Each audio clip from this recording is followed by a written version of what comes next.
Assalamualaikum warahmatullahi wabarakatuh. Perkenalkan, nama saya Dwi Siswantoro, calon guru penggerak angkatan 9 dari SMP Negeri 22 Surabaya. Di sini saya ingin menyampaikan terkait tugas saya, demonstrasi kontekstual, refleksi filosofis pendidikan nasional Ki Hajar Dewantoro. Namun sebelum memasuki materi, izinkan saya menyampaikan sebuah tembang mocopat sebagai pembuka.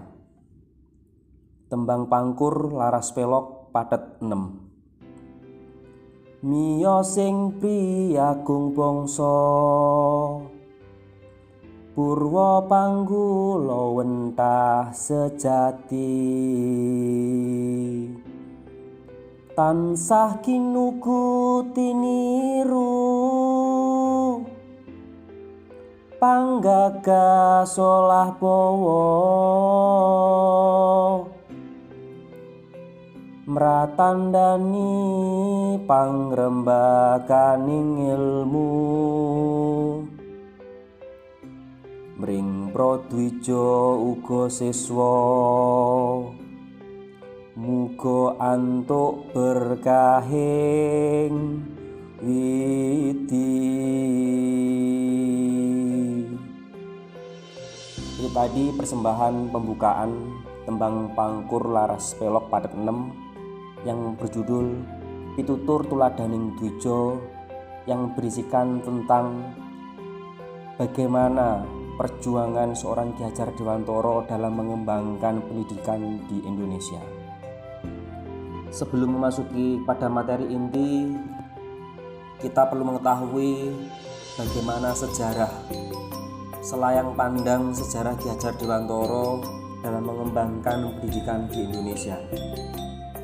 Ki Hajar Dewantoro adalah sosok pahlawan pendidikan dengan julukan Bapak Pendidikan Nasional Indonesia yang lahir di Yogyakarta 2 Mei 1889. Berasal dari lingkungan keluarga keraton Yogyakarta, beliau lahir dengan nama asli Raden Mas Suwardi Suryoningrat. Sebagai keturunan Ningrat, Suwardi kecil berkesempatan menempuh pendidikan bersama anak-anak bangsa Eropa di Hindia Belanda. Ki Hajar Dewantoro berani menentang dan mengkritik kebijakan pemerintah Hindia Belanda yang pada masa itu hanya memperbolehkan orang keturunan Belanda dan orang kaya yang bisa mengenyam bangku pendidikan. Dan pada akhirnya pemerintah kolonial mengasingkan Ki Hajar Dewantoro di negara Belanda. Setelah kembali ke Indonesia, Ki Hajar Dewantoro akhirnya berhasil mendirikan sekolah atau lembaga pendidikan yang diberi nama Taman Siswa. Ki Hajar Dewantoro diangkat menjadi Menteri Pendidikan setelah negara Indonesia merdeka dari penjajahan Belanda. Pada akhirnya, pahlawan pendidikan kita, Ki Hajar Dewantoro, menutup usia pada tanggal 26 April 1959. Filosofis pendidikan nasional Ki Hajar Dewantoro tidak lepas dari 3 semboyannya, yaitu ing ngarsa sung tulodo, ing madya mangunkarsa, tuturi handayani. Di depan kita sebagai seorang guru harus menjadi contoh, menjadi suri tauladan bagi siswa-siswa kita. Ing madya mangunkarsa, di tengah-tengah kita harus bisa membangun angan-angan mereka, mengembangkan potensi-potensi minat bakat para siswa. Dan tuturi handayani, di belakang kita harus selalu mendorong apa yang menjadi cita-cita dari siswa-siswi kita. Ketiga semboyan ini menjadi dasar bahwa Ki Hajar Dewantoro memiliki pandangan yang sangat luar biasa dalam pendidikan di Indonesia. Selain itu, pemahaman guru terhadap anak harus benar-benar disesuaikan dengan kodrat alam dan juga kodrat zaman.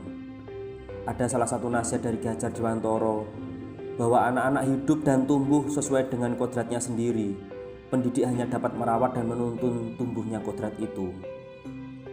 Oleh karena itu, kita sebagai seorang pendidik harus mengerti bagaimana karakter dari siswa kita. Kita harus selalu menuntun, mendorong, serta memotivasi mereka sehingga mereka mampu menjadi siswa yang benar-benar menjadi berguna bagi nusa dan bangsa. Kita sebagai seorang pendidik bisa diibaratkan sebagai seorang petani yang harus mengerti berbagai jenis tanaman dan bagaimana cara mengembangkannya, cara menumbuhkannya, serta merawatnya. Begitu pula kita sebagai seorang pendidik, kita harus mampu mengerti, memahami karakter siswa, hal-hal apa saja yang siswa butuhkan dari kita, dan bagaimana cara mengembangkannya. Oleh karena itu, setiap siswa pasti memiliki bakat dan kemauan serta karakter yang berbeda-beda yang harus diketahui oleh seorang pendidik. Selain itu, sesuai dengan kodrat zaman, kita harus mampu mencari, mengembangkan potensi siswa-siswi kita sesuai dengan majunya zaman di era sekarang. Jangan sampai majunya zaman bisa mengalahkan peran seorang guru dalam dunia pendidikan. Ki Hajar Dewantara juga menjelaskan bahwa tujuan pendidikan yaitu menuntun segala kodrat yang ada pada anak-anak agar mereka dapat mencapai keselamatan dan kebahagiaan yang setinggi-tingginya, baik sebagai manusia maupun sebagai anggota masyarakat. Kita harus mampu menuntun, mengarahkan, motivasi siswa sesuai dengan kodrat yang mereka miliki. Selain itu, proses pendidikan juga harus berpusat pada anak dengan memberikan kemerdekaan kepada siswa untuk tumbuh dan berkembang. Kita harus membiarkan siswa berkembang dengan potensi serta keterampilan yang mereka miliki. Kita tidak boleh mengekang, kita tidak boleh melarang hal-hal yang sekiranya itu membatasi kreativitas ataupun semangat siswa dalam belajar. Biarkan anak-anak merdeka dalam mencari wawasan, merdeka dalam mencari inspirasi, merdeka dalam mencari sumber belajar, sehingga mereka mampu menjadi sosok manusia, sosok siswa yang seutuhnya. Filosofis pendidikan oleh Ki Hajar Dewantara tentunya harus benar-benar kita terapkan dalam sekolah. Tentunya hal itu juga dilakukan oleh SMP Negeri 22 Surabaya, tempat di mana saya mengajar.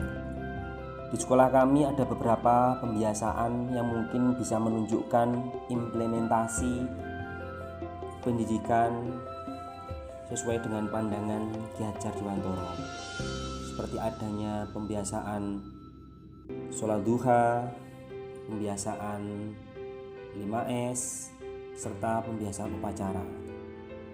Hal-hal tersebut mampu meningkatkan karakter siswa, karakter seorang pemimpin, karakter anak yang berakhlak mulia. Selain itu, juga ada implementasi pembiasaan seperti Jumat literasi, Jumat takwa, serta membersihkan lingkungan. Hal tersebut tentunya juga bisa meningkatkan kepedulian siswa terhadap lingkungan sekitar.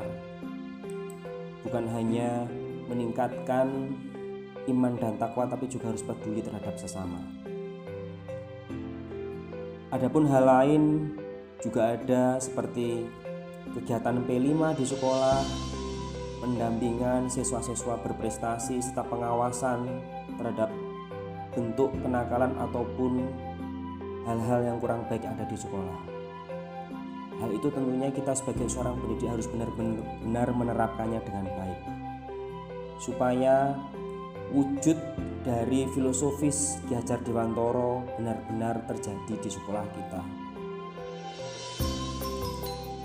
Semua itu nantinya akan mewujudkan prestasi-prestasi terhadap siswa yang nantinya juga akan meningkatkan prestasi sekolah. Adanya pembiasaan tersebut juga dilengkapi dengan bentuk apresiasi terhadap prestasi-prestasi siswa, supaya apa?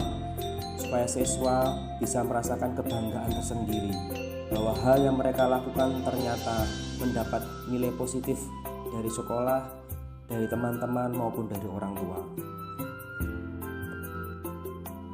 Bapak Ibu guru, itu tadi refleksi filosofis pendidikan Ki Hajar Dewantara menurut saya dan bentuk implementasinya yang ada di sekolah.